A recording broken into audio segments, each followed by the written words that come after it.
untuk melindungi kalian dari kesewenang-wenangan, supaya kita nggak kalah-kalah amat sama aparat penegak hukum. Ya, polisi tetap keren sih gitu maksudnya ya. Ini bukan mocokin nih.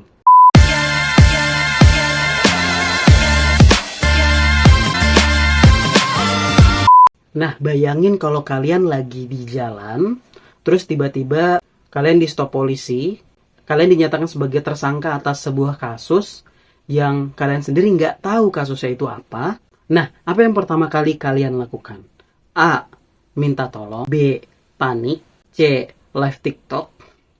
Atau D. Pilih tirai nomor 2. Nah, harusnya sih kalian langsung menuntut hak kalian. Nah, selama lebih dari 40 tahun, kita menggunakan KUHP lama yang ditetapkan atau dibuat tahun 1981. Tapi mulai tahun 2025, ada penyegaran dari KUHP kita dengan diterbitkannya Undang-Undang Nomor 20 tahun 2025 tentang Kitab Undang-Undang Hukum Acara Pidana atau biasa kita kenal dengan KUHP baru. Kenapa kita perlu tahu? Karena dalam undang-undang ini diatur hak-hak baru yang powerful banget untuk melindungi kalian dari kesewenang-wenangan, supaya kita nggak kalah-kalah amat sama aparat penegak hukum.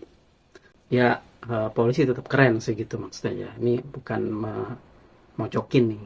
Dimana hak-hak ini tuh nggak diatur di KUHP yang lama, yang kalau kalian nggak tahu, kalian bisa dirugikan dalam proses hukum.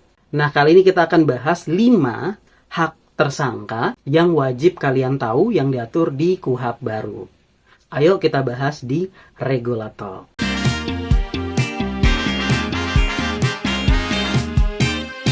Regular Talk. Nah, saya awal dengan pembahasan kenapa sih harus ada KUHP baru.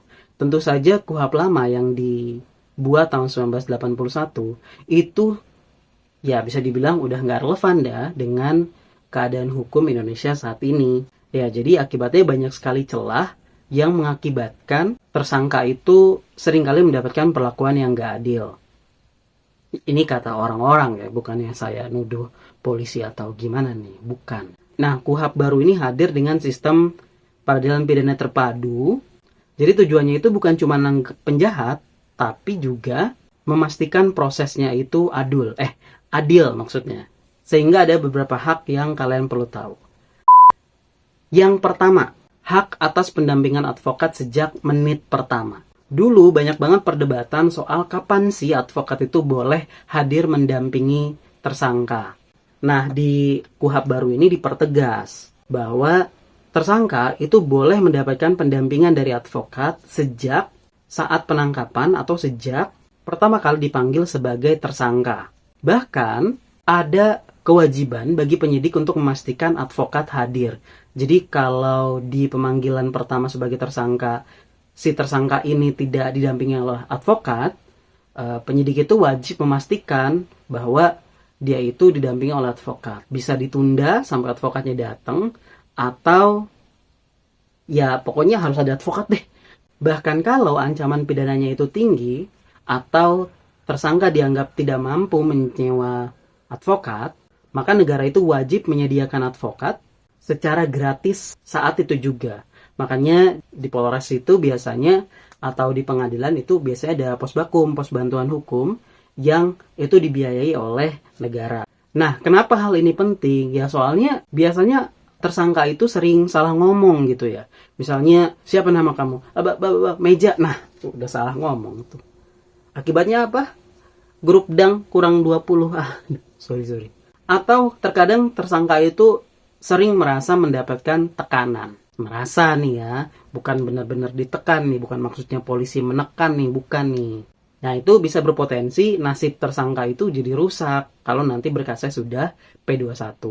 Nah, di sini advokat itu bisa berfungsi sebagai penjaga gerbangnya si tersangka supaya hak-haknya itu tidak dilanggar ketika bikin BAP dan BAP-nya itu sesuai dengan keadaan yang sesungguhnya. Hak yang kedua, hak atas privasi digital dan pembatasan bukti elektronik. Nah, ini yang paling modern karena di KUHP lama nggak ada. Ya, KUHP lama tahun 81, yang elektronik paling baru mesin fax ya. Jadi di sini diatur mengenai penyitaan handphone atau akses ke akun sosial media gitu ya. Jadi di KUHP baru ini privasi digital Anda lebih dilindungi.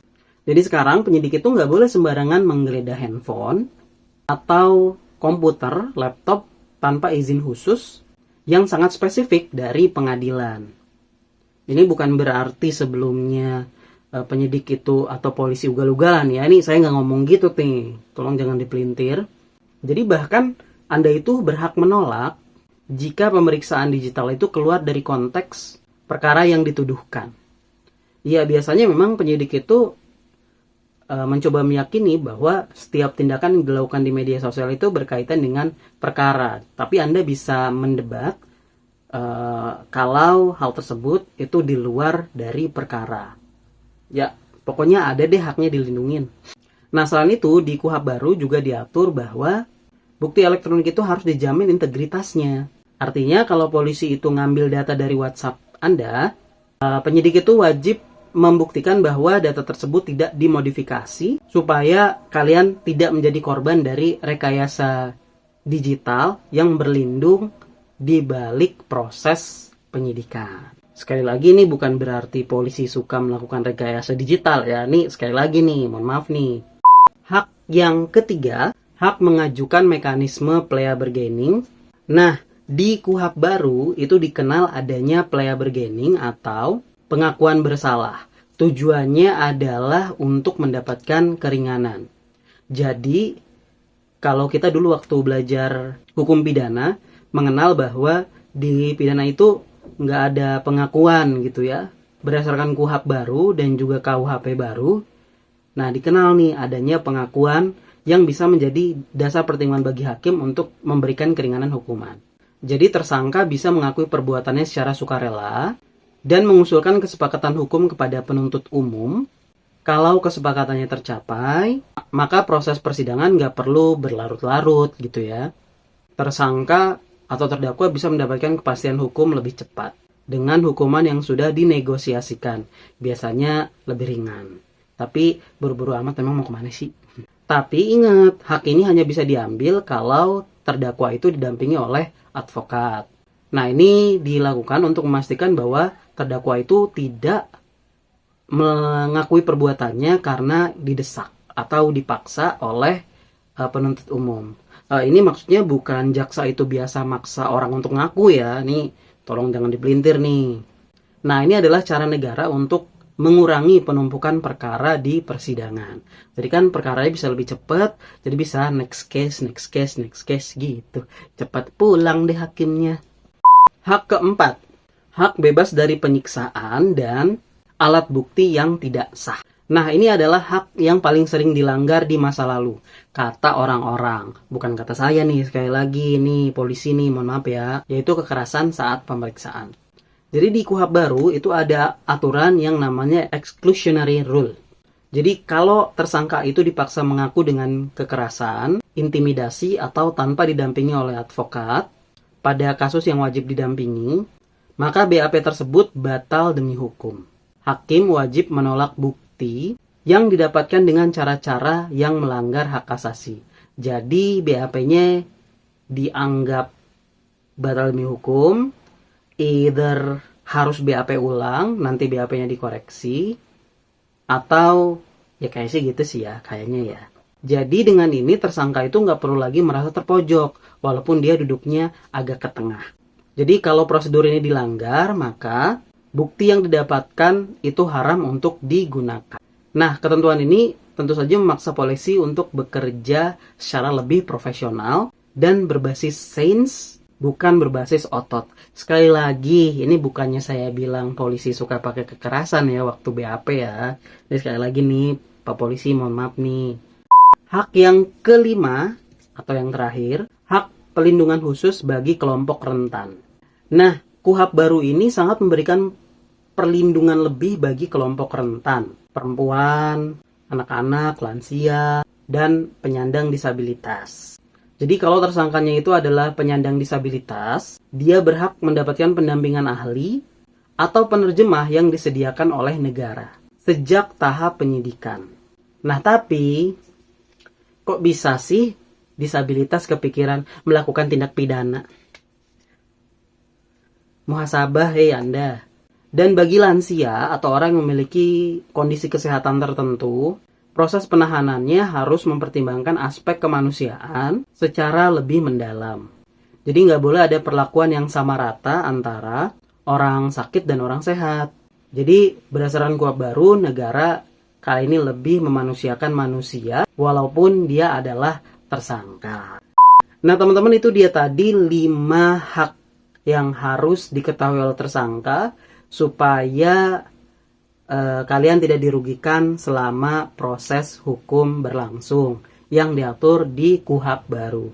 Nah, tapi teman-teman, dengan mengetahui hak-hak tersebut bukan berarti kalian itu bebas untuk berbuat kejahatan.